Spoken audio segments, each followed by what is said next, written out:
The Indie Council is in session. Welcome. This is a place for the leading voices from across the industry to gather to talk news, titles, and everything indie. I'm your master of ceremonies, Jill Grodt, the Indie Informer. And joining the council today are creative director of 6-1 Indie and contender on PAX West's live game trivia panel, Mike Towndrow. I can't wait to fight people live on stage with trivia.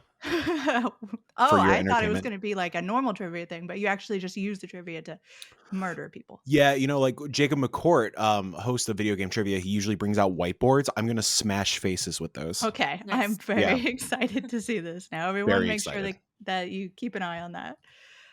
Also, we have the head of Pen to Pixels and shoulders and knees and toes of MinMax Kind of Funny, Janet Garcia.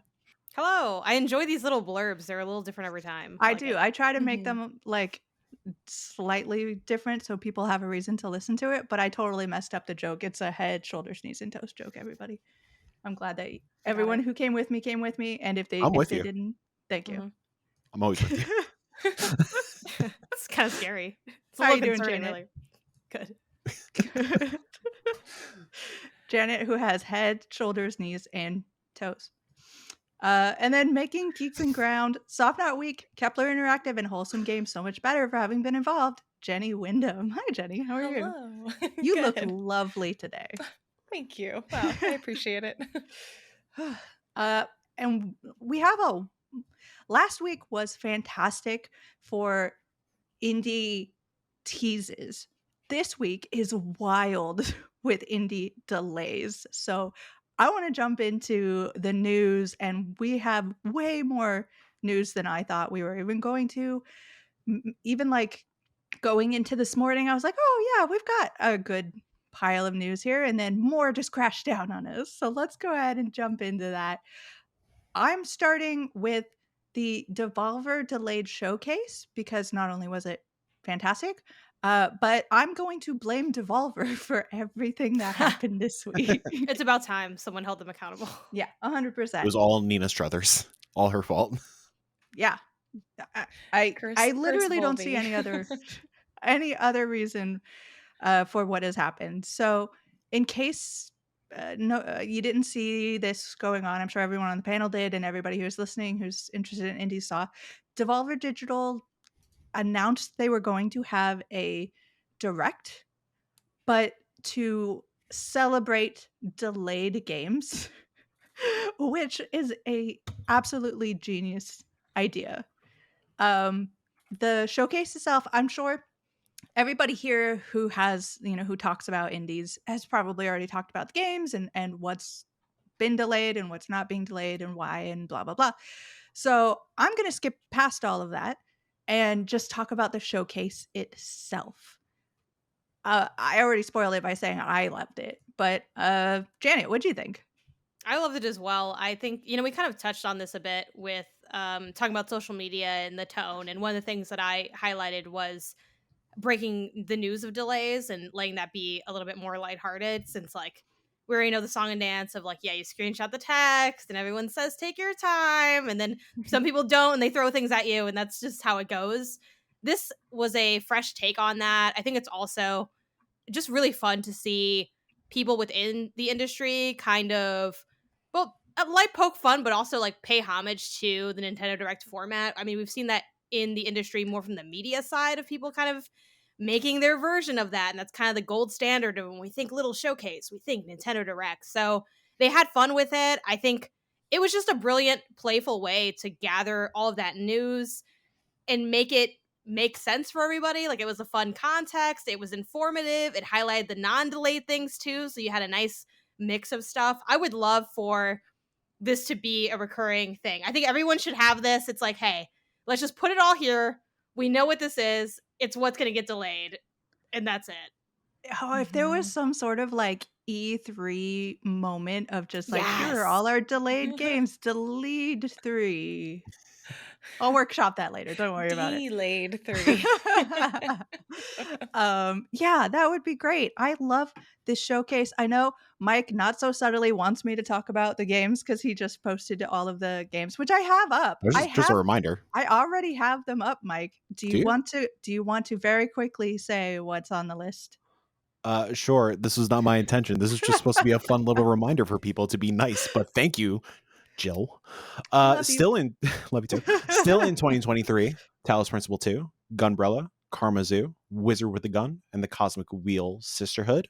Moving to 2024, Pepper Grinder, Angerfoot, which I was very surprised about, Plucky Squire, Stick It to the Stickman, and Skate Story. I thought Angerfoot was going to be a stealth drop at some point this summer because it felt like that was.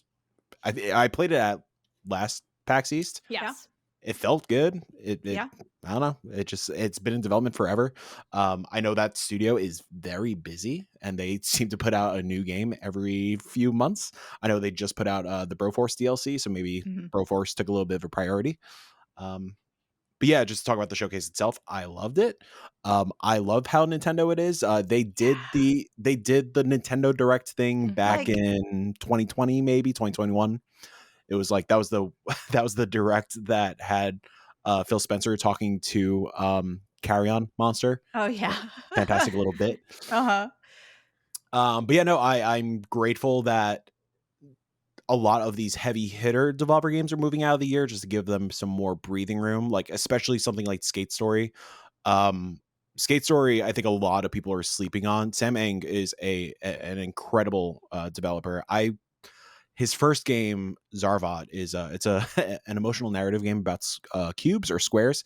Really great, highly recommend it. But Skate Story, I got to play, I think 2019, 2020, because he's part of the Gumbo Collective down in Brooklyn. And we were talking about like a lot of the narrative beats of Skate Story, and something they haven't talked about yet is that it's an adaptation of the story of Orpheus, and it's about this skater skating down to the depths of hell to retrieve his lost loved one. I think that sounds so fucking incredible, tied with the aesthetic and just the gnarly EA skate inspired mechanics. So yeah, I think there are people excited about it, obviously, but I'm excited to start seeing more of it and people really starting to see what I got to play years ago. Because I think that's gonna be the sleeper hit for them this year, and obviously not to discredit things like Pepper Grinder and Plucky Squire and Stick It to the Stickman, all killer titles as well. But yeah, anyways, TL don't read. Great. yeah, I'm not terribly surprised with any of the games that got pushed back, and I'm overjoyed with a lot of them that got to stay in this year.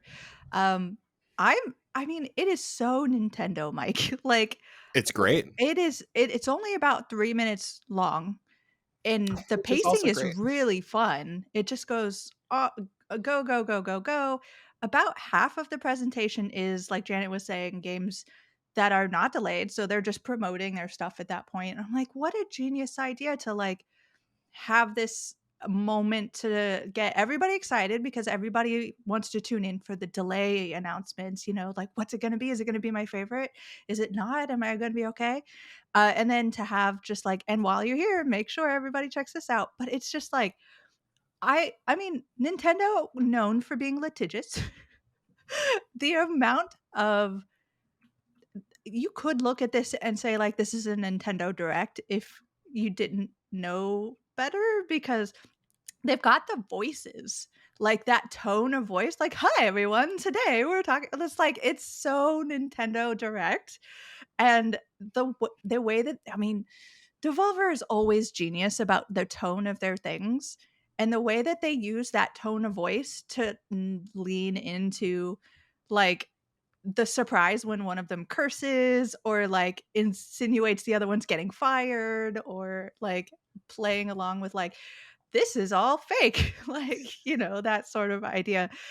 So if you haven't seen the showcase itself, it's just great. I love that they did this. I hate that I feel the whole rest of the week got to like jumped on this trend. Yes, it was a curse. Jenny, oh, go ahead, Sorry, Mike. real quick before I lose this thought. You talked about like it was an opportunity to promote the games that are still launching in 2023. I'm glad they did that because I feel like Cosmic Wheel and Karma Zoo did not really get a lot of promo this year, like quick little tweets or whatever, but nothing like a show. So it was cool to see those shout outs. 100%. I'm excited for those to come up too. So, Jenny, how are you feeling? Yeah, I loved it. I think what's great is Devolver like you said, they know their tone, they know their audience. I have really enjoyed the way Devolver's tone has evolved since like the very first Devolver like showcases. I think Mhm. the first maybe one or two were just on that line where I was like, this is brilliant, but this is almost a little too close to the edge for me personally. And they've found a lot of really interesting ways to stay with that sense of humor, but almost like soften it up and become a little bit more accessible to more people. And I think this is a great example of how they are balancing that line of satire and memery, but also like making sure not to alienate people maybe with like really more edgy humor. And so I think they're doing a really great job. Um, I think the only thing to add, because you all pretty much said what I was thinking, is what I really was excited about was the community reception. I was very curious when I heard they were doing this showcase, like, what is their community going to say? Like, because they're being so transparent and so forward with, like, this is what's delayed and this is what's still coming. Here you go. And what was really cool is if you actually go into the comments on YouTube, folks are super supportive. They're saying, hey, we are sad or frustrated things are delayed, but we totally understand. And we just want the games to be good and the devs to be like happy and healthy. And that was, especially as former community person, like that was so exciting and heartening to read because in a different time, this could have gone a very different way. And so I Mhm. think this was also a perfect time for an event like this and for this kind of messaging to be had. So really Yeah, great job. 100%. And we're gonna dig into that idea a little bit later on the Mhm. show, but before we do, curses. Let's talk about curses. I was so shocked about the WrestleQuest delay, and for a lot of reasons. Games get delayed; it happens. But the the delay announcement happened at almost 6 p.m. the day embargo lifted. So embargo lifted that morning. We had I want to talk to Janet about this because um there was a great kind of funny Yes. promotion stream They did the that launch stream talked. of this game that did not Yes. launch. And Just the game didn't wild. launch, and the whole time I had to go back through and double check because 'cause I'm like, "Did they know about this?" I was like, texting all of my, like, behind the scenes friends and being like, "Did you guys know about this?" And most of them were like, "Wait, what?" Because like, the embargo had lifted, so people had reviews out. People had, like, impressions and had gotten the game and people were ready to play this game and literally 11th hour. Like this stuff just doesn't happen. I'm sort of shocked cuz it's like if you're going to delay your game, typically I feel the team would know that you're in sort of a rocky area and that might be a thing, but for it to be legitimately it seems like the team came together in the evening and said, "Hey, I think we have to delay this." So, Janet, how did your day go that day for the announcement? When did you find out? I I found out actually through I was on TikTok and Greg is very much in that like memery vibe. Like he makes a lot of like I wouldn't say off color jokes. That sounds a little bit more dramatic, but he'll go for like the gusto, right? Like he'll Uh-huh. say something like he's like a shit talker, right? And he can do that in a way that very few can. And obviously, we can talk about the history, the being in the industry for a certain amount of time. He is like a white dude in the space as well, who has like built a lot of acclaim with the brand. But so he's kind of established that tone for himself and his community. Like he can do it because he's kind of set up that he can do that. So Mhm. he joked about like when he got like hit in the head with a chair or whatever, and he's like, "This is karma," and again, people that know him, and I'm sure like with the team, like they know he's just hamming it up and joking. But that's how I found out it was delayed. He's like, "And look, karma, your game got delayed like 12 hours later," and then I was like, "Oh man, the game got delayed." Then I start looking too, on a selfish tip. Well, one, I was looking forward to WrestleQuest genuinely, but two, I drafted in one of my fantasy leagues, so I'm like, how are these reviews looking? And the reviews are like barely scraping above 70, and it's like, and it's like obviously more reviews will come out as time goes on, but I'm like, I'm a little surprised by. I'm just surprised by all of it, right? The Yeah. reception being a little bit more lukewarm than I expected. And I know, of course, people listen, oh, 70's technically good, right? But like, there's a lot of, GameSpot gave this game a 4 out of 10. I'm like, what is with this game? What happened? And is that part of what's going on with this delay? Like, I didn't really get a lot of information. I don't know if they have it out there already on what happened, why it's happening, but Right. it's genuinely so shocking and kind of unprecedented and odd and Yeah. unfortunate, but that's how I got the news. So it's a very informal news scoop of like Greg Right. memeing it up with facts also, though. It reminds me of when I learned about like Trump's all this prison drama and law drama through like the SpongeBob news fish on TikTok. Oh, I Yeah. love that Mhm. guy. Yeah, Oh, and I'm yeah. like, why do I get my hard-hitting news from a fish from a cartoon I watched when I was 10 years old? Anyway, the internet's a weird time. That's how I found out. But what Yeah. about everybody else?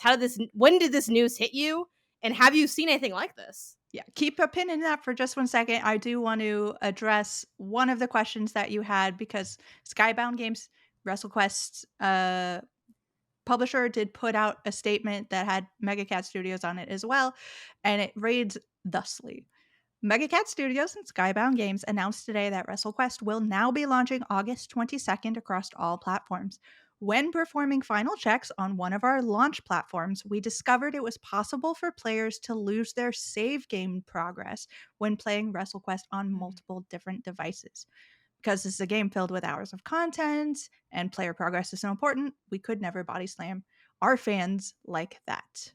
So that is their uh justification explanation for Sure. why the game got last delayed. I did, while speaking behind the scenes with people, I did hear a lot of technical difficulties and things, progress situations where they had lost progress.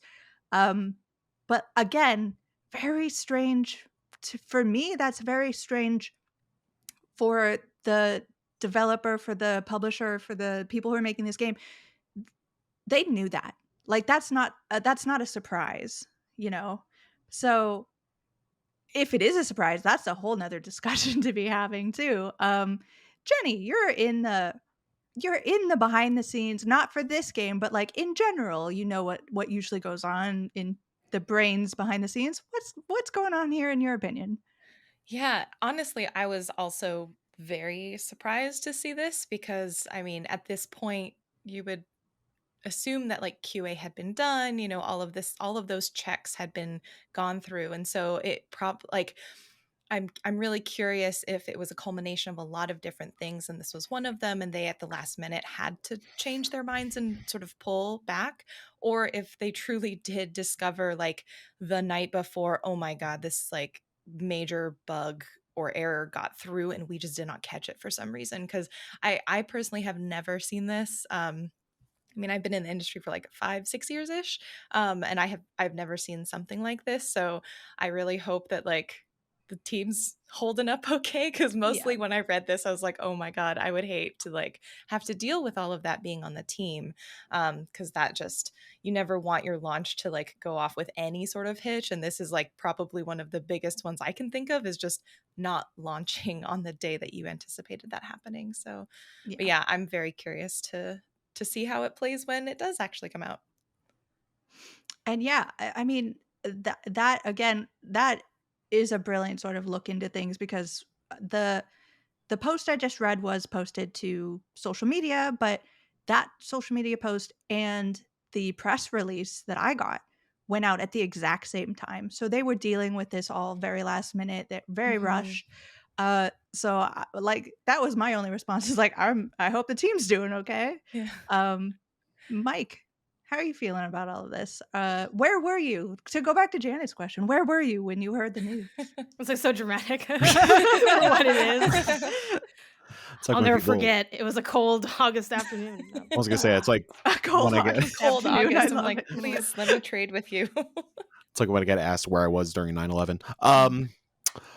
Yeah, no, I saw this pop up on Twitter because I think either Wario64 or Noble retweeted it. I was very surprised because yeah, it was literally 6 hours before launch, something like that.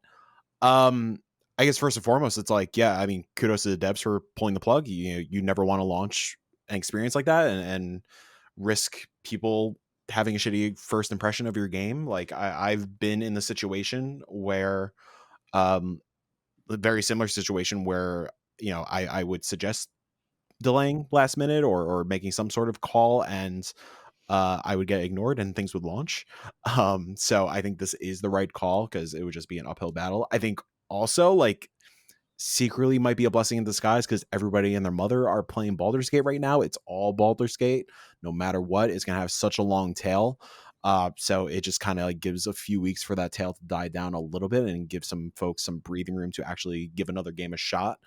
Granted, now August 22nd is in between Liza P and Armored Core, so we'll see what the conversation is like in a few weeks.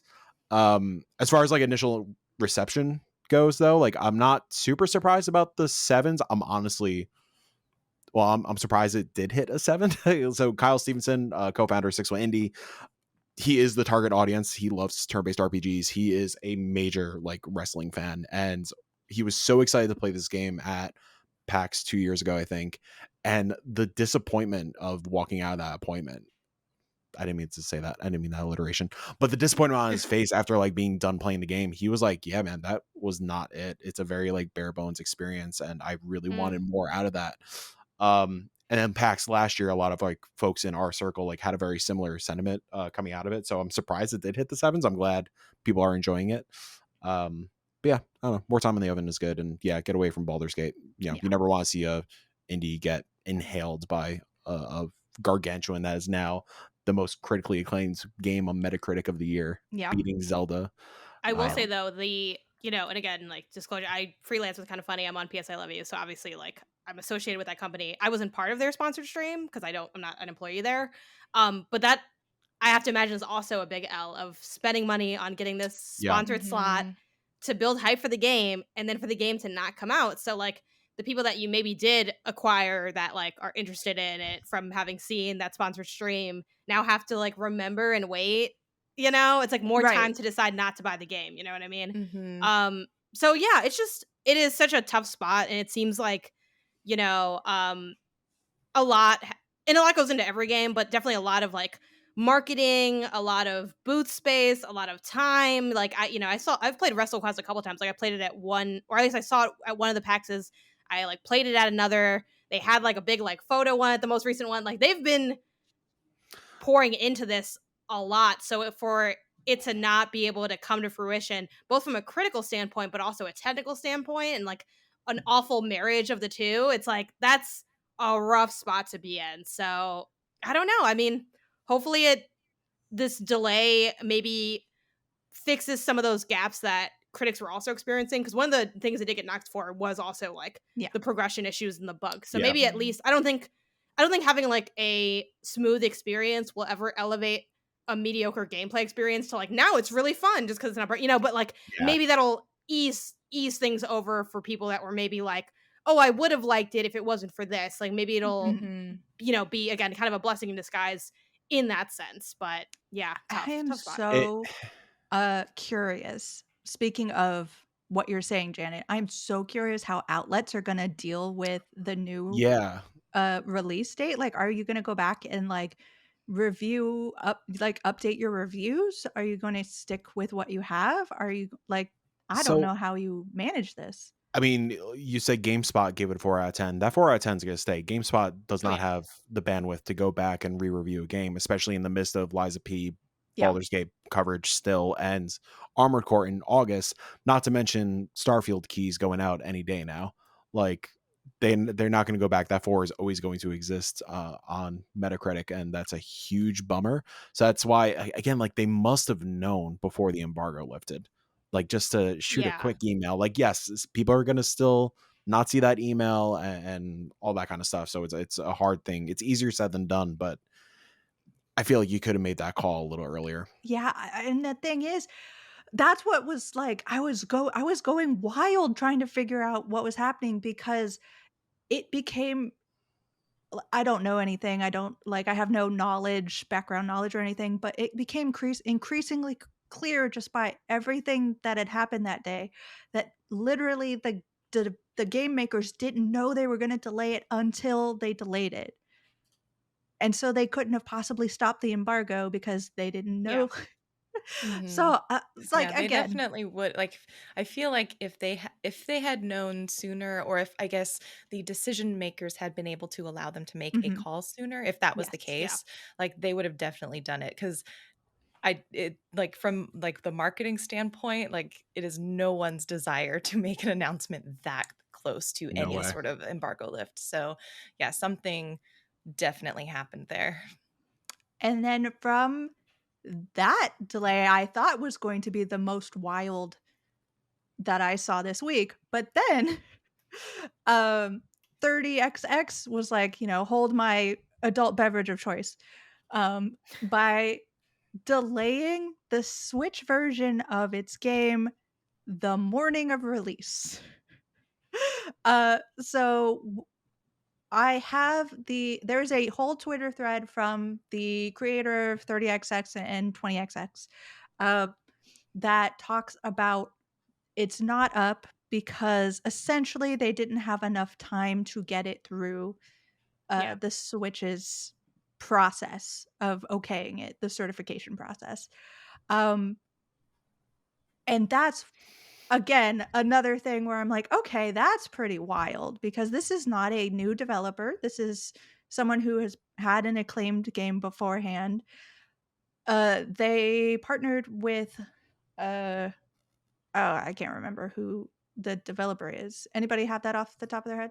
The developer is Battery Staple, but I will just use Oh, this okay. as an opportunity to say Kowloon Knights provided funding to Battery Staple for 30XX. Okay, so why isn't it on Switch right now? Yeah. Okay. Yeah, Jenny, Who what, do what I Everything need? fine. Come on, Jenny, get it Yeah, I feel together. Jenny, like we give us do the this to scoop. her God. every single time, and she's gonna stop being on our Oh podcast, my you gosh. I guys. know. Jenny, what's Yeah. Mojican up to? Yeah. So, Jenny, you I are excused if you don't want to say anything or have any Right, comments that on too. this. yeah, I think what I can Yeah, that say too. about it, Yeah. I guess, is Jill, bring it back. is that like I think for folks who aren't familiar, porting to the Switch is its own whole deal. Like to any console, you have to get dev kits, you have to do special certification processes, rating processes for each one. And just in general, each one has their own timeline for getting back. And right now, like I think with a couple of titles that I've heard, it's just been slow going to kind of get through that process at places like Nintendo. So yeah, I don't know if I don't think I can give like specifics on sort of the ins and outs of that from what I know, but it was a matter of just like that process was slower than anticipated. Which is something that's like really frustrating because it's not necessarily in the control of the developers at a lot Yep. of the points. Mhm. Which I think we'll probably talk about more too when we talk about just delays in general in the industry, because a lot of this does tend to be out of the developers' hands in more ways than I think audiences realize. Yeah. And this To Oh, go to ahead, Mike. reinforce that point a little bit, and I think he'll be fine with me saying this. If not, Graham, sorry. We're currently going through that a little bit with Super Space Club, where like, yeah, Mhm. cert is hard. It's really hard Mhm. to port something, especially as a solo developer, working on their first game. So that's why we had to push the Xbox release. It's tough. It's never an easy call, especially like when Mhm. you have the support of like ID and Xbox and stuff like that. It's tough getting things out on other platforms because everybody has different tech specs and different requirements and so on and so forth. Mhm. Yeah, I feel like this one compared to the WrestleQuest news, like this one doesn't shock me as much because I feel like I've heard this story like a lot, Mhm. specifically with Switch and with Nintendo. Pretty much from what I know, which isn't a lot in the behind the scenes like realm, just because I don't really work in that space, and people aren't just, people only like spew so many secrets, like Yep. randomly, right? So, but one thing people mention a lot is like, yeah, the Switch stuff, all of it's always convoluted, but with Switch, it's always a little bit harder for anything, even just like something as common as just getting codes. Like, we talked about Switch being like the spot for indies, and back when that was more true or felt like it was more the case, so often it was so hard to like review it for that platform though, because they're like, well, I can get you the game now or I can get you the Switch one, maybe never, we don't know, because like it's just distributed differently, like the price, like it costs them to like get it, like it just isn't, it's Mhm. just different. Like I feel like this, anything related to Nintendo when it comes to getting your game on there, when it comes to codes and keys, it's like driving on the other side of the road. It's like, okay, well, I think we kind of know how to do this, but also it's not as, frictionless as you might hope or might be used to. So if anything was gonna fall through, like a Switch eShop thing, yeah, that sounds like that's not too surprising for me to hear, even though it is unfortunate. It does sound like from that Twitter thread, even though it's not called that anymore and Threads is another platform. And they mentioned like, hey, we really thought we had it. I do respect this person for also like Yes. owning the fact that they're like, hey, this was our bad. Because I think that's hard to do especially when it does feel like you did your best effort, and like at a certain point it might feel out of your control, but unfortunately the onus has to go on someone, and especially as like a developer or publisher, you probably don't want to say like, man, Nintendo, like drop the ball, right? You got to kind of own it. There's also a cat here now. Yeah, What's the I cat's know. name? Here's You a made cat. a little meow, and me He and has Jenny he has both a lot made of faces. I know, we were just like, oh. We He has a got lot of so thoughts about distracted, delays. Janet. I'm sorry. Yeah. I love, Janet, by the way, all of what you're saying about Nintendo.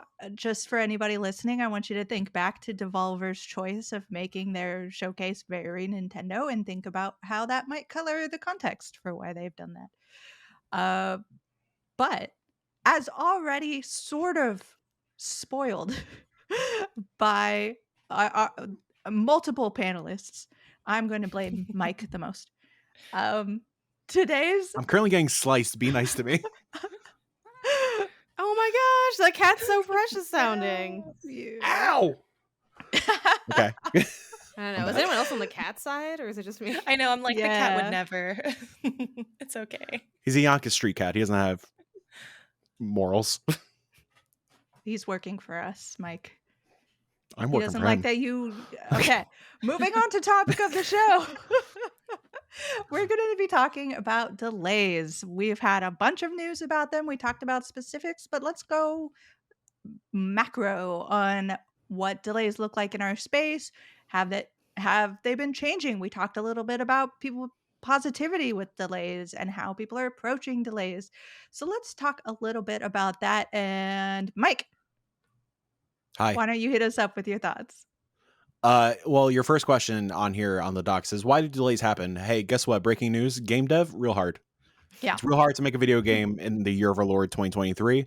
Gamers expect the world out of some video games, and that just pushes developers to crunch and kill, just bust ass over developing a video game. And people also need lives, and mental health is a real goddamn precious thing that you need to maintain. So yeah, game development is real hard, and it's hard to say a date and try to hit it sometimes. And sometimes you have to make the tough call. And yeah, especially on the indie side, when let's take WrestleQuest, for example. Like when you say, what was this? It was supposed to be today, right? The 9th or yesterday? Yeah, it was yesterday, I think.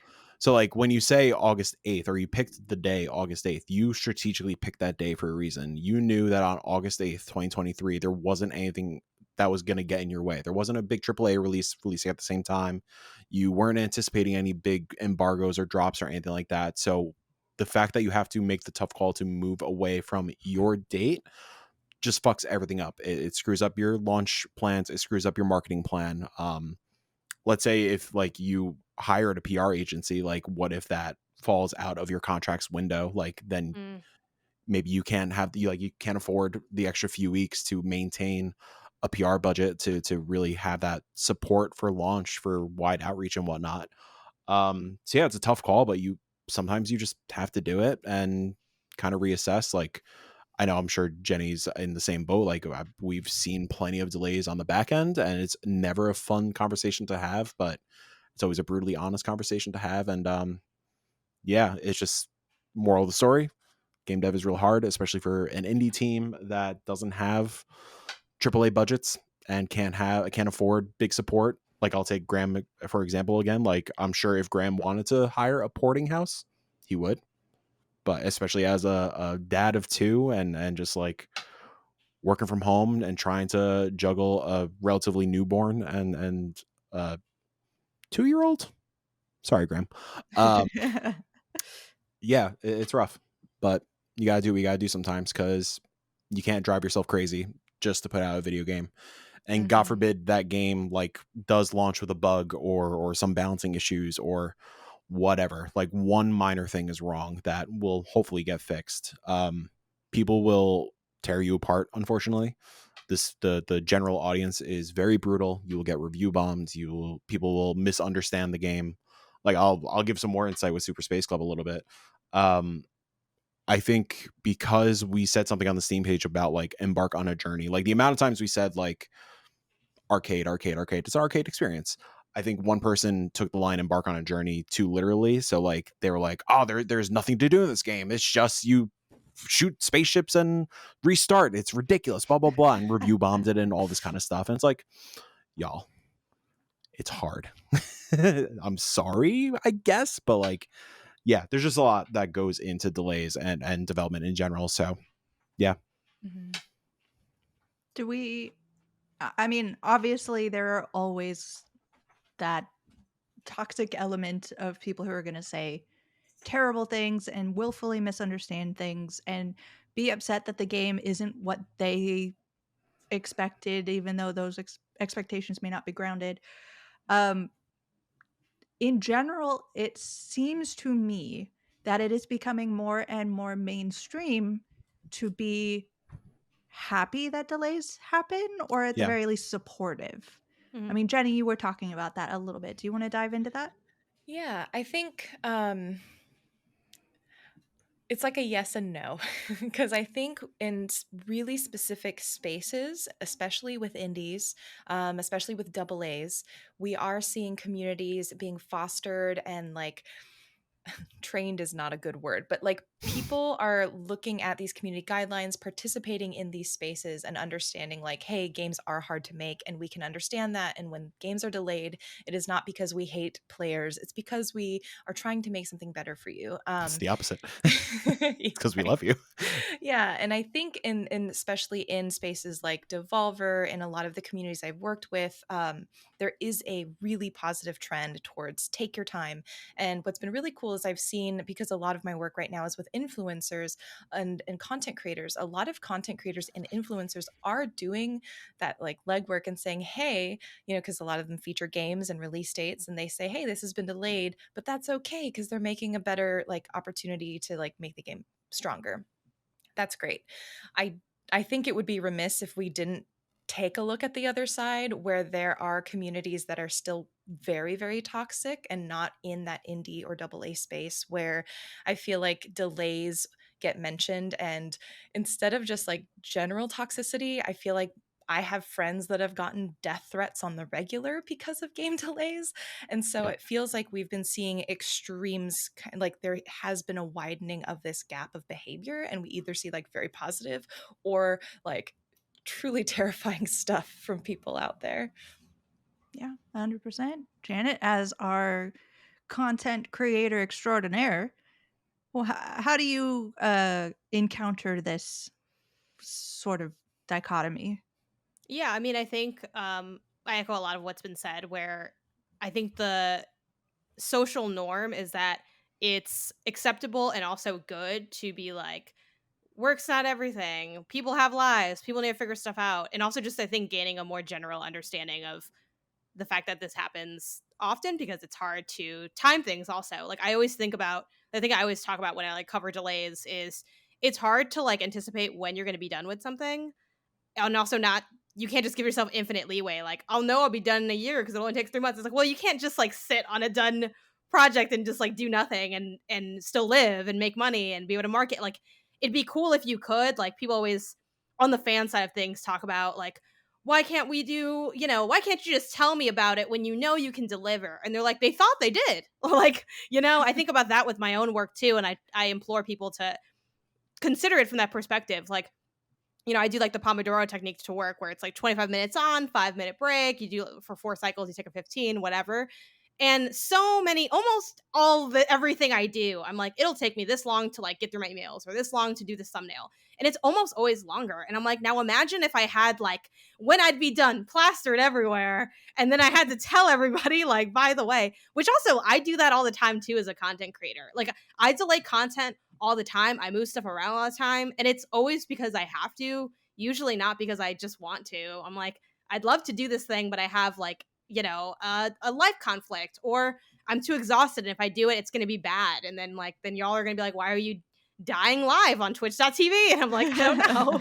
I probably shouldn't. I do think from the fan perspective, like, we can all kind of acknowledge that, like, it's toxic to, harass developers over this, or to give the death threats, or to, bitch and moan, for lack of a better term. But it does still happen, to Jenny's point. Like, I was trying to Google off to the side and I can't quite find it, but I think about Dying Light 2's like weird, talking about tone delivering things. They had that video, Kotaku wrote about it, where they were kind of talking about where they were in development, and that game experienced quite a bit of delays, and they sort of joked about like some of the negative comments that they received, but they kind of like joked in a way that was like a little too real, where it's like, man, what's going on behind the scenes? And like, it was an interesting spot because it was like a little too real to be lighthearted. So the vibe of the video was weird, but at the same time, like, that's also sort of their genuine experience too, right? But like, we don't share that as much because it's not cute and charming and nice to hear. It's scary, and it kind of creates the vibe of like,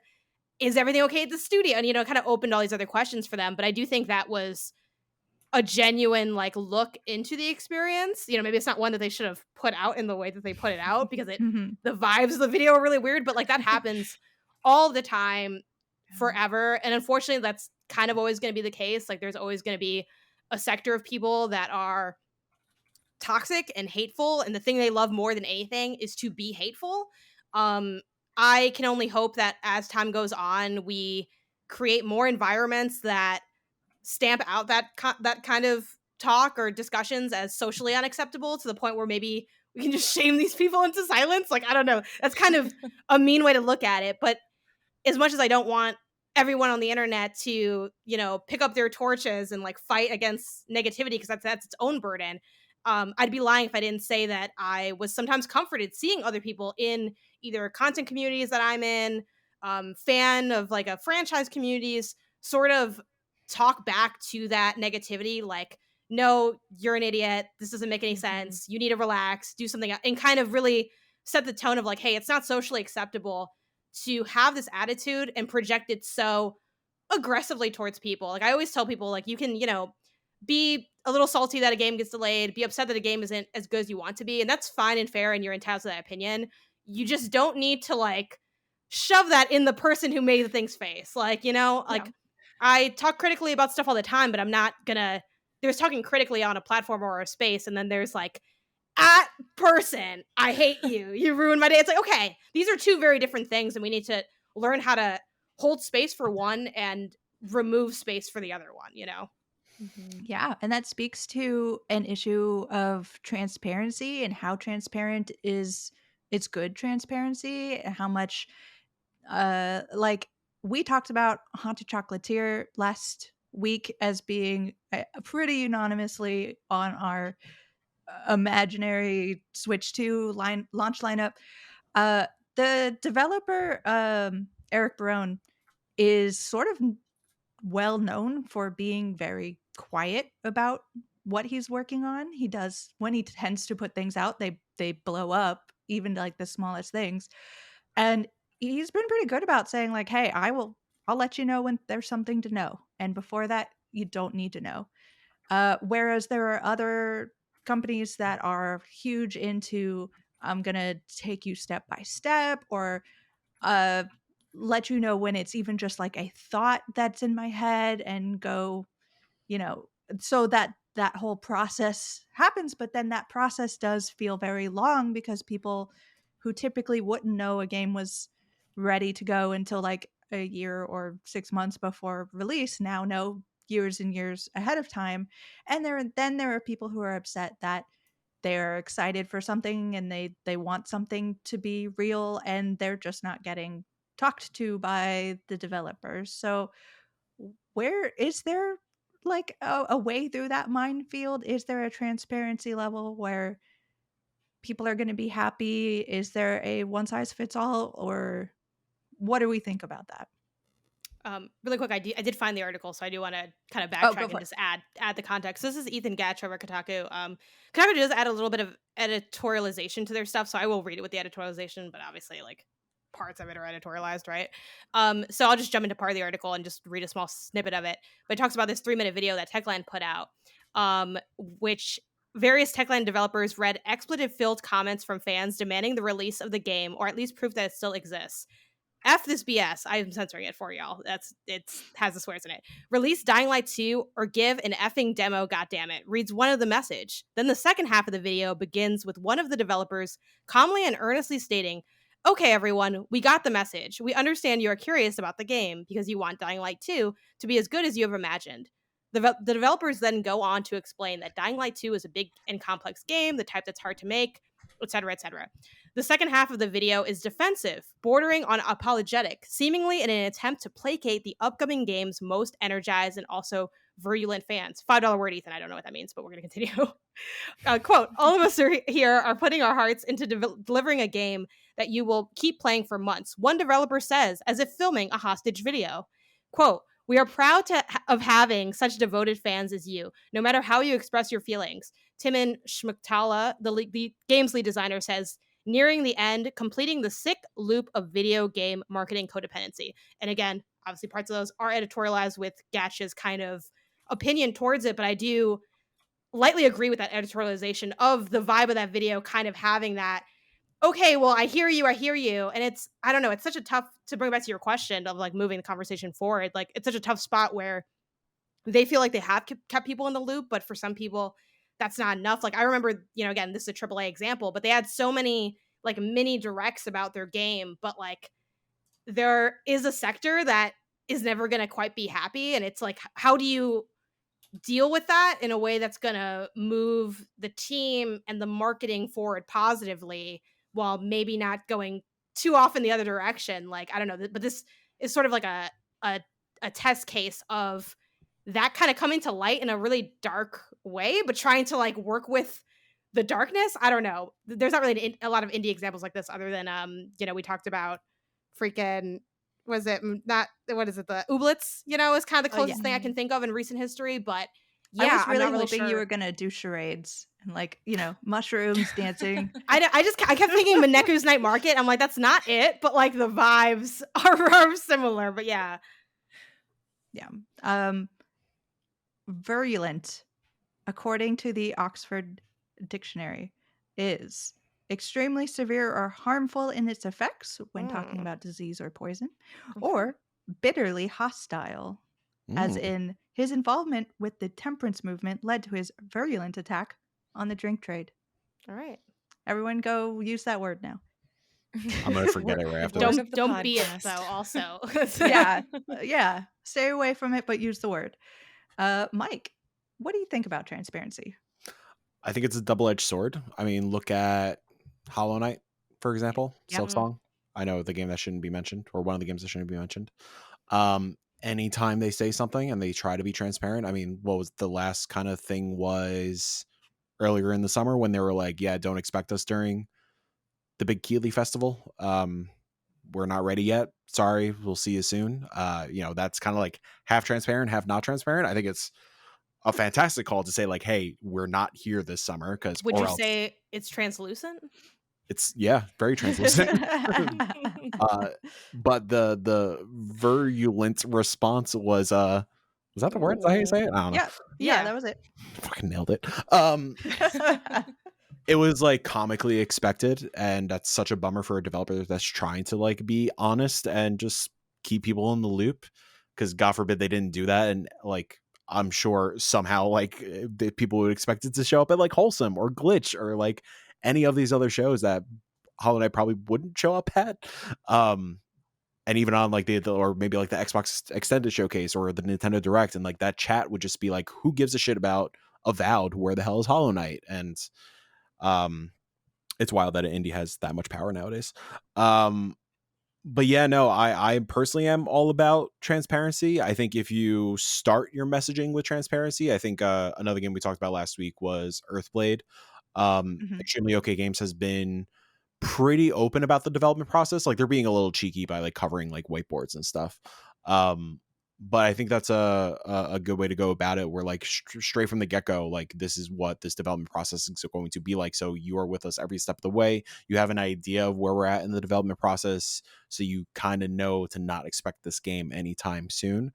I think that's probably a good way to go about it as well. That being said, I think Extremely OK Games has garnered a really lovely community around that, their kind of creative energy. So yeah, I don't think there's a right or wrong answer, but yeah, it's a double-edged sword because you never know how people are going to react. But like as Jenny was saying earlier, thankfully for like 99% of the indie community and people who are really like into the space and passionate about the scene are all super understanding and lovely. And like, yeah, to double down on the influencer side of things, like again, like 99% of the influencers, at least the folks that like I'm sure myself and Jenny deal with, are all lovely human beings that like help us amplify that message and amplify positivity around the scene.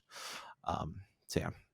Really quick, I'm curious to know, like, especially from like you, Mike, and you, Jenny, because you have more of that like behind the scenes role, or you've had experiences there with something like Hollow Knight's Silk Song. Like, is it kind of like you just got to take sort of like that double edged sword, like the good with the bad? Like, it's not. What are you gonna say? Stop asking for our game. Like, that's kind of the point. Like, I guess can that virality come back to bite you at a certain point, or do you think it's not going to matter because at the end of the day, hey, the game's going to come out and it'll probably be good, so like who cares if there's so much hype it's a little bit aggressive, or can like the hype get too high? Like, does it really end up mattering at that point?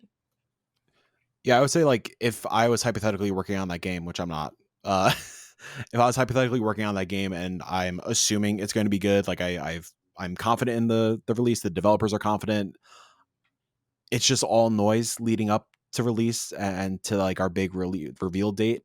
Because yeah, once that game launches and it gets into people's hands and gets into media's hands and reviews start dropping, the noise doesn't matter anymore. Like those however many years just disappears. Um, so yeah, I mean, like honestly, like the Where Silk Song chatter throughout every single Twitch and YouTube chat is kind of free marketing. Like it's gonna benefit them at the end. Like sure, I'm sure like folks are getting sick of it, especially Team Cherry, but at the end of the day, it just keeps Hollow Knight in the conversation. So I would be super thrilled every time I see somebody going crazy over Hollow Knight in chats, just to keep it going, especially in a year where we have so many heavy hitters dropping and indies are getting swallowed like each and every week by something like Baldur's Gate or Liza P or Spider-Man and so on and so forth. A lot of us have sort of pointed out how the indie space sort of diverges from the AAA space in this particular delays being good or being supportive of delays uh, situations. Do we think that early access has some involvement in that? Because you don't usually get a AAA in an early access situation. It is sort of the domain of indies. So people do get, if they want to jump in early, they get to do that. Or if they, but then they know that the game is still going on, and there are those people who are getting their like constant updates if they're interested in that, and then the people who can step away. I do know, just to contradict myself immediately, um, that there are definitely games, indie games that have been in early access that have had like horrible reactions because during early access you change things. So one of the best examples that I can think of this is Darkest Dungeon from Red Hook Studios, and I've talked to the um, co-founders about that particular issue. I believe they introduced corpses, and that was a huge, Same. yeah, that was a huge thing for them. So do we think early access has something to do with the bringing in the community, making them feel like it's a part of it, and sort of quieting those concerns? As long I would as it's not just marketing talk and you're being authentic about it. Like if Yeah, there's the way to treat early access well and how to mistreat it. I would say kind of going also back to that question of whether or not like full transparency versus no transparency, and if there's a right answer, is there a best answer? I would say it really depends on the game itself, because some games are better equipped for an early access period where whether it's a combination of the game that they're making specifically and the genre is just a good fit for that, the dev team is willing to be open with that communication, that's a great fit, they're able to work with the community and build that relationship. That's not for every team though, and that's not for every game. And so I think it really does depend on what the team is willing to do. And kind of what Mike was saying is set up a foundation and be consistent with that foundation. If you're consistently transparent with your community and then things change, that's when the trust starts to waver. And conversely, if you say nothing, but then all of a sudden you're posting a bunch of random little updates, it's kind of like a what's happening, and I think there's an element of consistency that audiences probably look for, or at least I know I look for when I'm tracking and seeing what devs are up to. Um, I think I think it's just a matter of deciding and knowing what is the best voice. And it kind of goes back to like a different soapbox that I have about community development and how like one of the greatest investments a studio can make if they're able to is finding someone dedicated to fostering community, because that is the way you can control a lot of that messaging and really help foster the type of community that you want around not just your title but your studio as well. Yeah. Anybody else want to throw in on the topic before we move on to games we've been playing? I want to just give a quick shout out to Thronefall. I think Thronefall is doing Mm. early access correctly. They're super transparent. They even in their game, like as soon as you boot up the game, there's like a nice little, lovely designed little paragraph about like explaining what early access is and what the intention is moving Mhm. forward. Mhm. And even on their Steam blog, they're doing pretty good. I think another great example was Spin Rhythm XD, which just launched into 1.0 earlier this year in March. Their early access period was it was a pretty decent early access period in terms of like length, but like they were constantly listening to feedback. They were constantly posting on the Steam blog. They still are. They have a very active Discord community, and they are just like, again, going back to that transparency, super transparent, super communicative, super respectful of the audience. And even beyond the 1.0 release, they're still keeping that up. Also, everybody go play Spin Rhythm. It's one of the best games of the year, and nobody's talking about it. You If heard it you here. if you miss Guitar Hero, play Spin Rhythm. I will Okay. say I have one thing, just it's just kind of randomly popped into my head, because we've mostly been talking about like a lot of the positives for having delays, and I think overall it is a net positive. But I think from the studio like back end side of things, it is maybe for any like developers or studios publishers listening to this, if any do. I'm sure they Um, all are, Jenny. yeah, I think one of the things is that if you do have delays, I think it's super important for studios to also reflect why those delays are happening. Like, is this a matter of feature creep? Are people leaving your studio consistently and you're constantly having to reset and like restart development in a lot of ways? And so I think from the studio side of things, thinking about like, yes, there are very legitimate reasons for delays to happen. But if you're a leader at a studio and it's like a lot of mental burnout or production is super far off track, it's really important to reflect on why that's happening, because I think we I don't know, as an industry we also know there are a lot of issues that happen, and delays sometimes can be prevented with the right leadership and the right like foundation. And so I think that's just one thing that popped into my head that we didn't talk about, but I wanted to like just put out into the world for thoughts and reflections. I don't know. There's also the money aspect. Like sometimes you have to put a game out if to Yeah.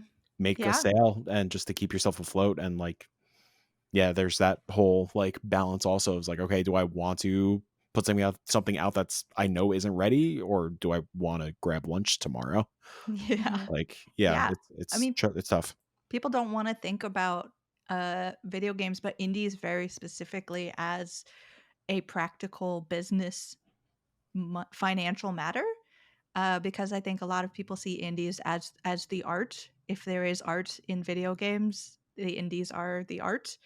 And artists should be starving and desperate and only in it for the correct reasons. Um, and yeah, that makes for a terrible environment to be in, because if you have to put a game out or lose your house, like I don't think anybody would choose to keep to their art, you know. Um So yeah, that's its own topic, I think. I'll Yeah, think about that later. Who knows?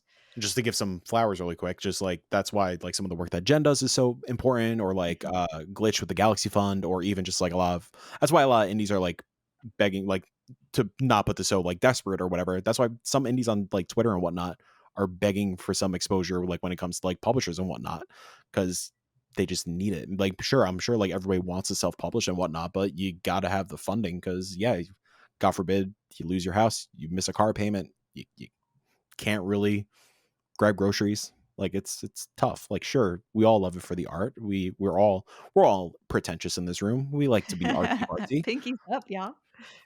But yeah, homies got to eat.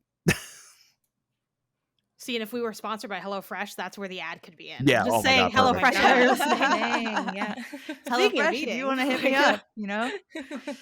Or Yeah, you know the how not I one. keep up the energy for all this positivity. Celsius. Live Exactly. fit. Oh, that's the Celsius too. Okay, when you were talking about Celsius before, like before we started recording, I'm like, are you talking about temperature? Like, why are you writing Celsius so often? Look at my garbage can. Wow. I'd rather not. There we go. For any I don't know if I've audio ever been listeners- excited to indulge anyone in that offering. Listen, you're not on GameStop dumpster diving TikTok. You need to get on to GameStop dumpster diving TikTok. See, now that you said it, even though I have headphones on, I know my phone heard you say that, and it will be on my For You page tonight. SpongeBob fish. People digging into breaking dumpster. news. Oh. Well, I'm glad we could use that as a segue into what we're playing this week. Thanks, Mike. I absolutely want to turn it over to Jenny first because her first game here is a game I've also played. I finished. It seems like Jenny is only just in the beginning. So Jenny, so far, how are you feeling about Stray Gods? Oh man, okay. Stray Gods. I am very early on, like maybe 45 minutes an hour in, so like the plot has really just started thickening. I will preface, I am a musical kid. I am that nerd. I was a musical theater kid. I sing musicals all the time. It's my kryptonite. I don't know what to say. I also love the Greek gods and pantheon and mythology and all of that stuff.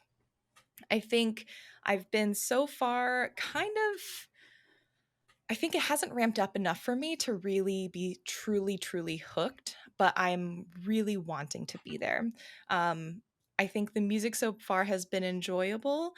I think there's certain like choice decisions, like at the beginning you pick kind of one of 3 characteristics, and I'm not quite sure how it ties into the songs necessarily, because it seems like I can pick anything in the songs, so I feel like I maybe haven't unlocked something or I'm not far enough.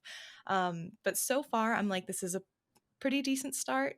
I'm hoping that it like expands. I'm really excited to just hear the soundtrack and just see what happens. But right now it is just kind of like, I don't know, tepid seems a little bit less than what I feel, but it's like just above.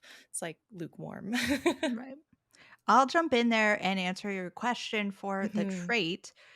I think this only really comes up during dialogue. I don't know how often it actually happens during the songs, but you will get occasionally a dialogue option you would not get otherwise that corresponds to that trait.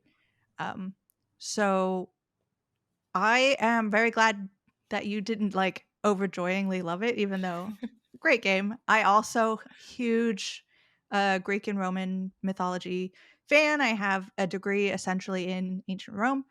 So I love whenever I get a modern interpretation, and the interpretation and these characters are fantastic. They have put such level of detail. If you check it out, I have my review up on the site, and I nerd into a very specific detail in the game. No spoilers, but absolutely loved all of their interpretations. I'm not a huge musical person. When people start bursting into song for no reason, I go, oh. What if But I it's What are you put so them afraid aside. of? Oh, so many people. Mike, what'd you say? I said, what are you so afraid of? So many things, Mike. Spiders, number 1. Spiders are big into singing. Spiders? Yeah, those terrifying. Janet. I said, what if it's Disney? Which is kind of the same thing as what Mike said. See, but like I was really not a musical person until I, like, ran into Hamilton, which everyone loved, and rightfully so. Um, I guess for me, it's just, like, randomly breaking out into song for what seems to be no reason.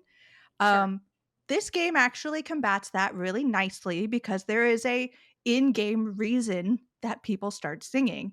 It has a lot to do with the main character for reasons spoilers I'm not gonna get into, suddenly has the control of the powers of the last muse. So she has taken on the powers of a muse, and some of that involves compelling people to sing, which is fantastic. And it is a great lead into the murder mystery that is happening in this game. Hmm. And the murder mystery for me is the reason to play this game. I am not a huge fan, like, even like separating out the fact that I'm not a huge musical fan, I am not a huge fan of the music. There is no musical number that gets stuck in my head. There's no like, Mm. oh, this is my jam. I'm gonna be singing that to myself. None of that ever happens. I think a lot of that has to do with the fact that there's a ton of choice and dialogue options, and that happens even when you are singing. So what you decide changes what other people are going to be singing, and the song can change so many different times that I can only imagine how monstrous it must have been to try to write not only dialogue but like melody and lyric that allows for that sort of change. And for me, it changes in a way that's just not pleasing. Sometimes it is very abrupt, sometimes some weird for me on a game that's very much about its uh, sound and musicality. Some of the singing performances are weak. Some of the mixing Mm. is weirdly like high and low. That's disappointing. Um, Mm. but absolutely gorgeous. I love what they do with all the mythology, and I really enjoy how you are approaching the murder mystery aspect, even if the story itself is not that surprising. Uh, I don't know, Jenny, when you started playing, did you peg anyone in particular? Don't say it, but did you peg anyone in particular? So The serious. way So intense. I know. Jeez. Like, I won't say it, I swear. Get a light to like Now you want to say it interrogate even you. more, Where though, were don't you, I you? Jenny? know, Be I'm like, honest. Can I just I point won't out say it, but with No. no context? Yeah. That's true. It's a rough sentence. What? Who'd you peg? Did you pick Mike! anyone in particular? Yeah. I did. New merch just dropped. I was gonna I say. did. I did. But I won't say who.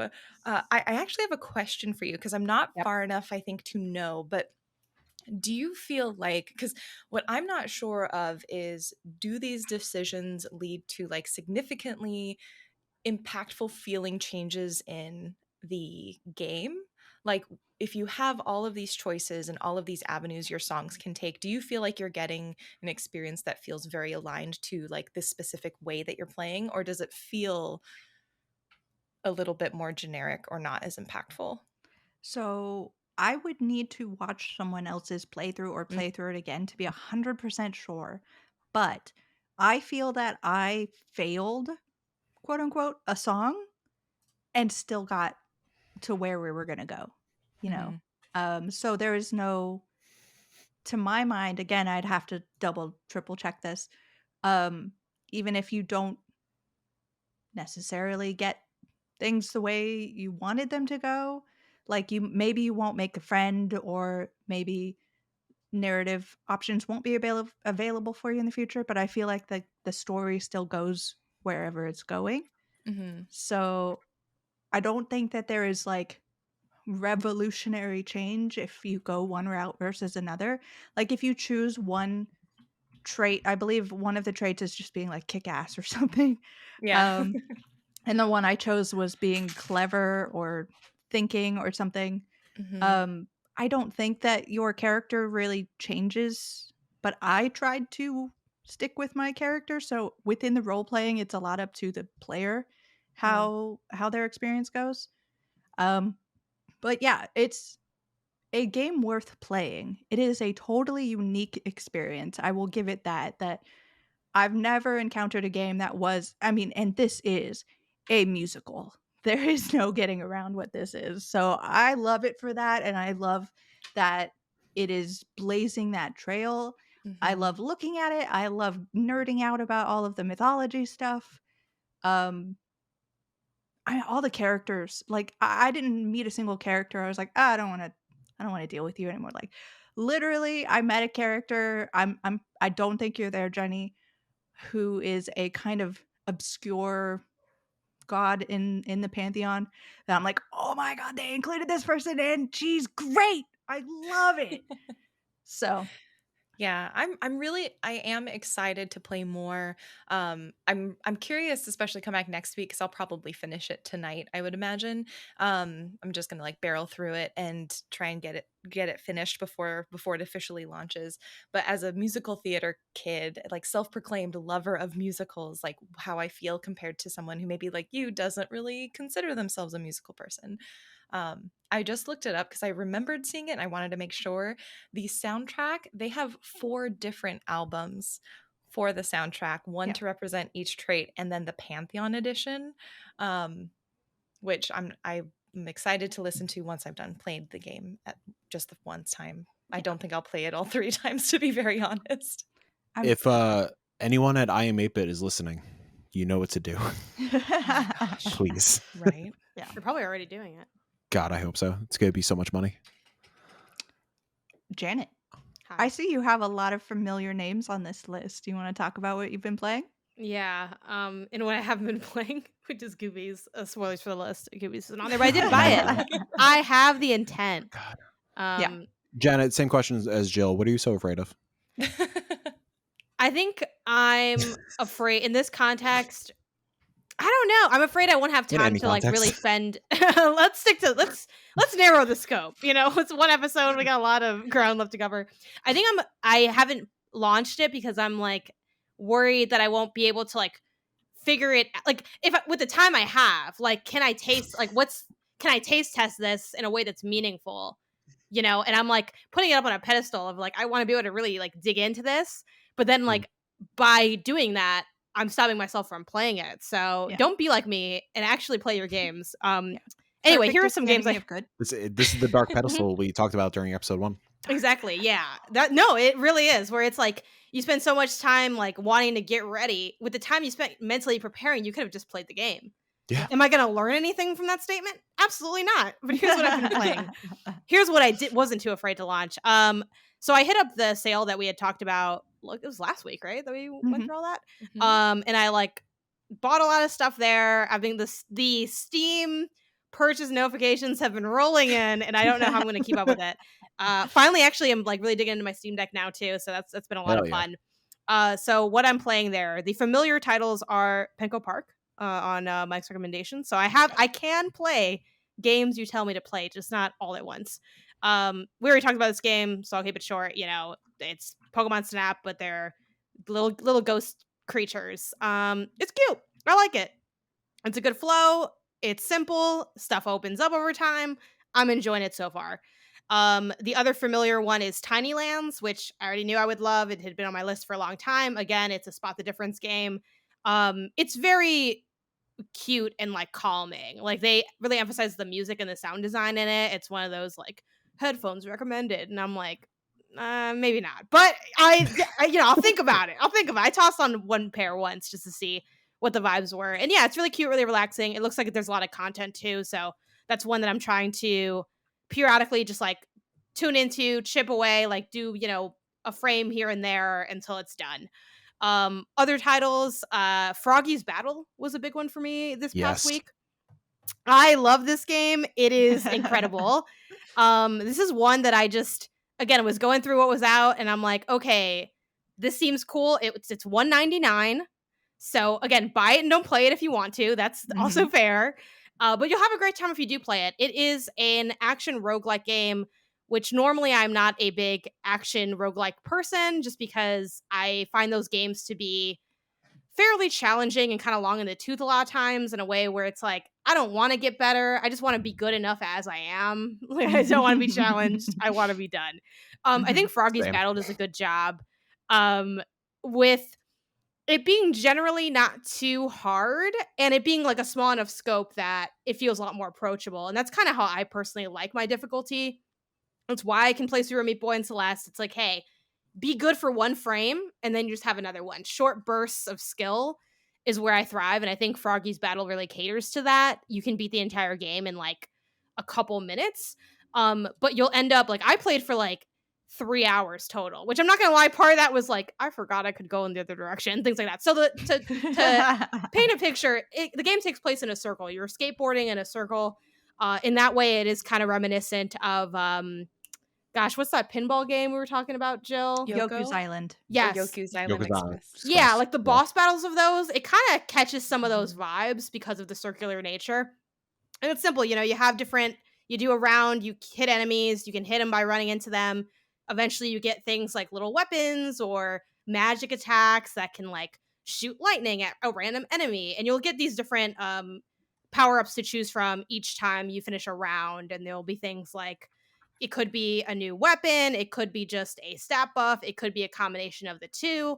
One of those pickups is health periodically, so that kind of helps make it so that I think there's a lot of roads to success. Like my end build ended up being very like buffed. Like I had 2 shields, I had a lot of hearts built up because I know that I choke under pressure. So I'm like, I need the space to fail to really get through this. And genuinely, it's just so fun. I had a great time playing it. The time just kind of flies off the wall when you're going through it. At least it did for me. I think the art is really charming. It is a super small team. Like I hit the credits and it was like what a freaking one JPEG of like 3 names or something. I'm like, all right, y'all did that thing. One thing that I want to shout out too is I forget the name of the person that put together the sound design aspects of it, but one thing that impressed me was they used just the sound library for all their sound design, which for those who don't know, it just means that like there is like fair use, free to use, you know, game assets, sound libraries, a lot of resources out there. And the reason I'm impressed by it though is because I think they did a really good job picking the sounds out, curating the levels, how like combat feels so good in this game because of in part because of the sound design, the way things hit and the clarity of the telegraphing and the attacks. And I just think that's really cool because I think a lot of times you might be like limited on resources when you're a smaller team, but that doesn't mean that there isn't still a lot of skill involved in using kind of free assets or things just available to you or ways to make something that's really impressive. Because again, I'm not a developer, so I don't have that sound bank memorized. Yeah, go ahead. 2 quick shout outs. Shout out to Frogs. Frogs are coming back in a big way. Frogs are great. It's big Frog year. Do like Frog coming out next year. Frogs Adventure just launched. Yeah. Ollie Frog. Holy hell, Frogs are crazy. And just if any devs are listening and like ears are perked up when Janet talked about just free sound libraries and whatnot. Freesounds.org is a great resource just to like, it's a massive library of just like community driven or community, I guess, uploaded sounds. I back in my audio engineering days and sound design days, I used to use that a lot. There's a lot you can do. So freesound.org, free to sign up, download whatever you want. It's a great resource. Yeah. Little known fact, run by frogs. Run by frogs. Yeah. Yeah, there's a lot of like little cute things too.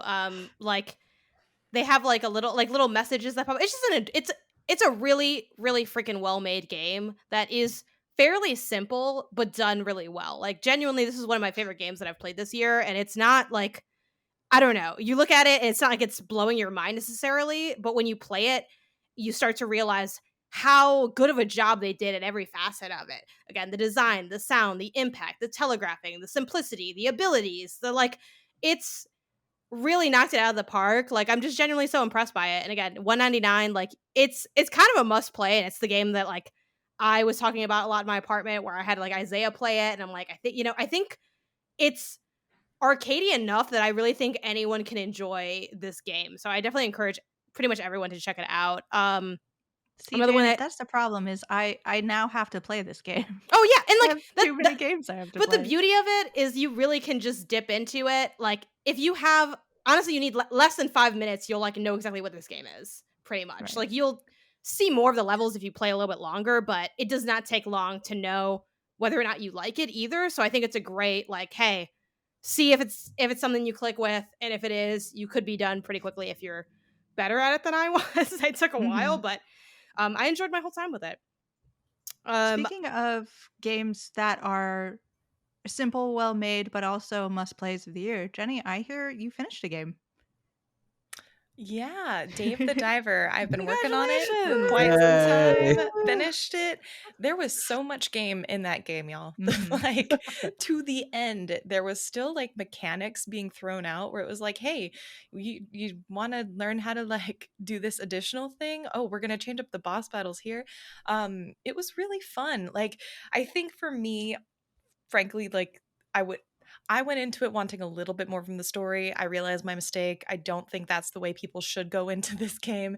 It is definitely one where you can just let your mind go. It feels really good to play. It's silly, it's weird. I do highly recommend it. This is definitely the year of the fishing game for me between Yeah. like this and Dredge. Um, I'm sure there's others that will come up. But yeah, I really liked it. So I would definitely recommend. There's more stuff. I'm still wanting to basically 100% sort of the catalog that you have in game because you can basically do this Yes. encyclopedia of collecting all the fish. And I really want to do what that. does the fish encyclopedia look like, Jenny? A Pokedex. Like it's a straight up It's Pokedex. literally Pokemon trading cards in Yeah, fish like form. you have these Pokemon trading cards. Like there are these characters that are just spoofs on a lot of like tropes in games and anime, and like the guy who comes in to like basically ask for these rare, like I forget, Fishmon cards, I think is what he calls them. But he basically looks like a middle-aged Ash Ketchum. Yes, Like that's it's maybe gone downhill a little fantastic. bit. So it's great. Yeah. If you are interested in story, if you wanna go the story heavy route, I finished playing Videoverse, recently. Yes. It is Hmm. fantastic.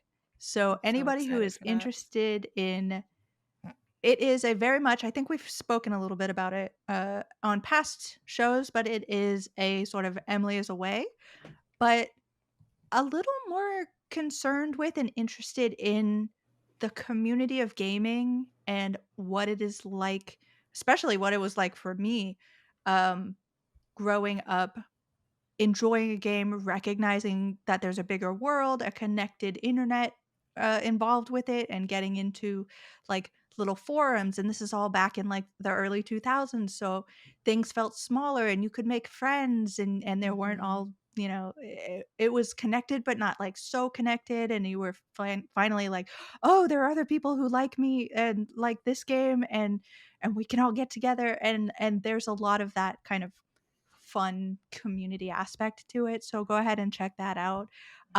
Quick shout outs. I want to shout out UFO unidentified falling objects. Basically it's Tetris but deadly and I love it.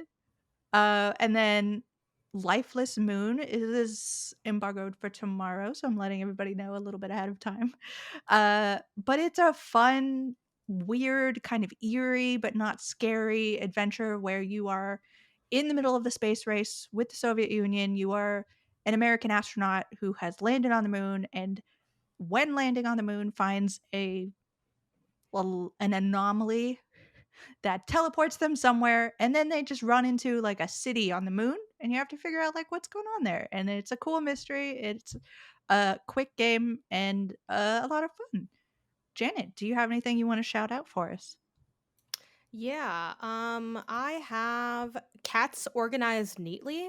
Oh, It's I just love that a game. little like organization game with cats. Like you have like a grid of varying degrees. Like let's say like you have like a 4x4 grid, and then they give you like 5 cats of different shapes, and then you have to see how they fit together. And it's super cute.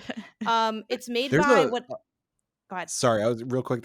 I don't know where it was. I think I was at PAX U. There's a physical version of that game. Like not that game in Oh, particular, but okay. like you have to stack the cats. It's just little cat figures. They have to Oh, stack them. Gosh. cute. I forgot what it's called. I Anyways. think I know what you're talking about because I've seen like I guess you call it tabletop, right? Games where Yeah. you're stack. There's one that where you stack like books and things. But yeah, it's cute. You know, there's like little it's just like a good quick hit puzzle game. I mean, there's little tiny lore that they write about like this cat's name's Dave and he loves to curl up and he's like shaped like a circle or something. That But deep lore. yeah, the Love deep it. lore. I believe I hope I'm not His misspeaking because cat's name is my Moloch. my boyfriend actually like has seen this game before like through like Reddit dev like small dev Reddit, and he's like, oh, I think that's like a couple that makes it. It's definitely like a duo. hope I'm not misspeaking by calling them a couple, but they're working, I think, on another game where it's dogs organized neatly, which like that's very valid because it's a really cute, fun game. So if you like little puzzle games like that, that's a good one. And then my last shout out is Songbird Symphony. It is described as a musical Metroidvania.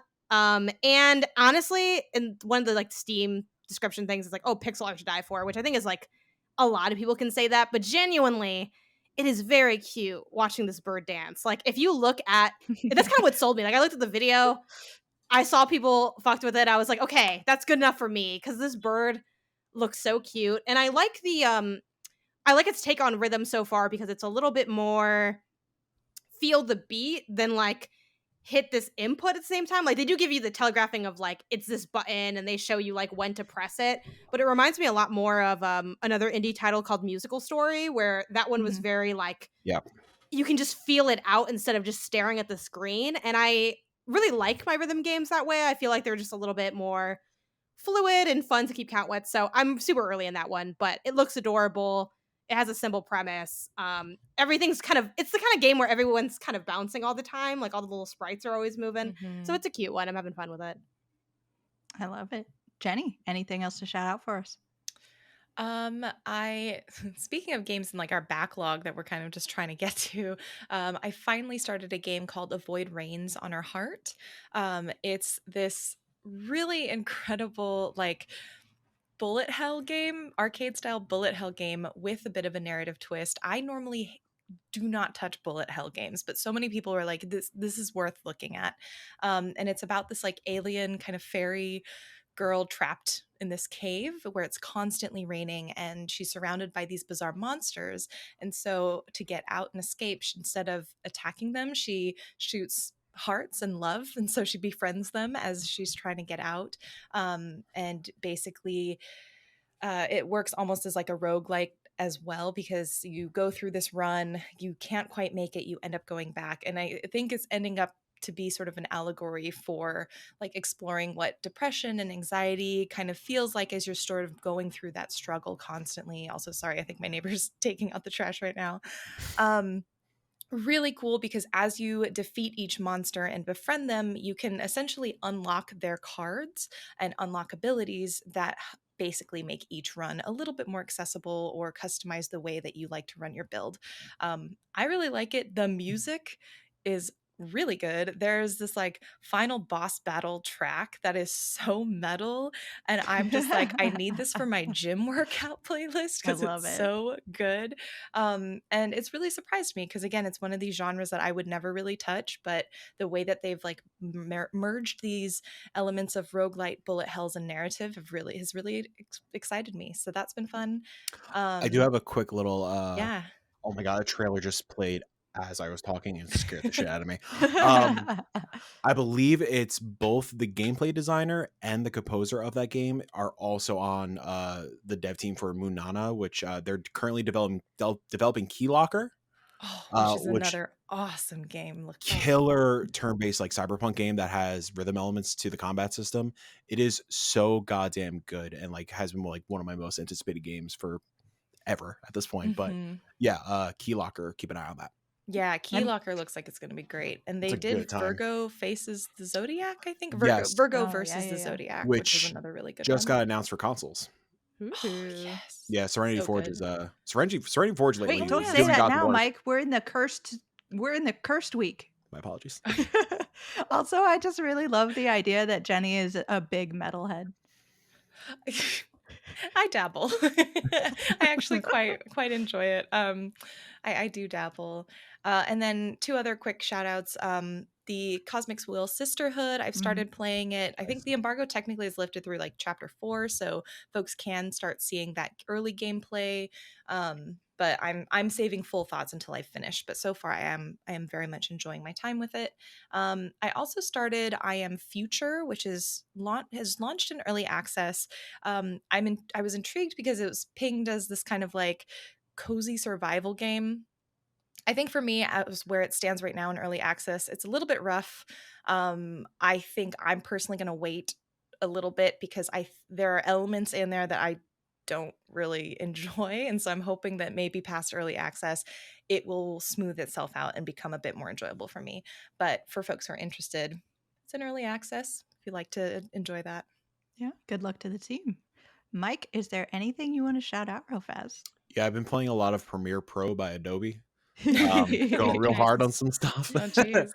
How does that No, compare but to DaVinci Resolve, if you don't mind me asking? I haven't had a chance to play DaVinci Resolve yet. I've heard it's much better though. Have you now? You should. You genuinely. I switched over because that one kept crashing on me. But I know the only reason I'm still on Premiere, has nothing to do with the podcast. The only reason I'm still on it is because I use Illustrator and Photoshop a lot. So like, all right, fucking Adobe, get my locked $20 a into month. Adobe. I hate that you can't just buy it anymore. They're like, Just what if you one. gave me $80 for the rest of your life? Like, I don't want it. Yeah. Anyway, Thankfully, I still have an educational email, so I get the teacher discount. Nice. Yeah, I'm still in college. I still have a back door with Game Informer on that. No one heard that though. Don't worry about it. Yeah, no. But in all seriousness, I forgot that on the plane ride home, I did dabble in 30XX because we got early key for that. Yeah. Not super far into it at all, but it's Mega Man through and through. If you like Mega Man, you will love this game. It feels great. The platforming is great. I am really intrigued. It definitely got its hooks in me right away as a Mega Man lover. So I'm excited to dig into it more. Combat feels great. Platforming feels great. Can't wait to find the time to play. And Thronefall still. Yeah, 100%. That desert level is kicking my ass. Even like without any modifiers or anything, I can't get through it. I believe in you, Mike. You can do it. Yeah. I would also like just to quickly shout out Dredge is $18 on Steam currently. Play Dredge. So good. If you don't play any other fishing games except Dave the Diver, play Dave the Diver and Dredge. Go play them. But that's the end of this week's council. Thanks to everybody who is here on the panel. Thank you to everybody who came to watch and or listen to our beliefs, thoughts, ideas, insights into delays and how that works in the indie space. I believe that we are, I know that the podcast is on Spotify, but as to where else we are, I'm unsure. So who can fill us in on that? I can help with that. Jenny, we are on Spotify and on Apple Podcast or Apple, whatever they call it. I almost called it Apple Arcade, but I was like, we are not on Apple Arcade. On Apple Arcade. Someday, the game version of the show will be available, but that is not today. But Spotify and Apple. Google, I think we're going to be on Google, but we'll save that for next week. I think we're waiting for Google to approve of us. So can I just give a special shout out to us and how we handled the production of this thing and how fucking unhinged it is? Yeah. A little behind the scenes. That's fine. Speaking of delays, our Google debut will come soon. This episode was really just like a sneaky way of getting everyone to just be on our side for delays as we are delayed in launching and posting and everything. It's a Nintendo Switch situation. It's like, look, it's dropping at different times at different places. All right, I don't know. But when all those things are up, we hope that you will go check us out, give us good ratings. I guess you can leave voicemails on Apple, so do that if you are interested. Spotify. Be nice. Spotify. But this session is closed. Go play some indies.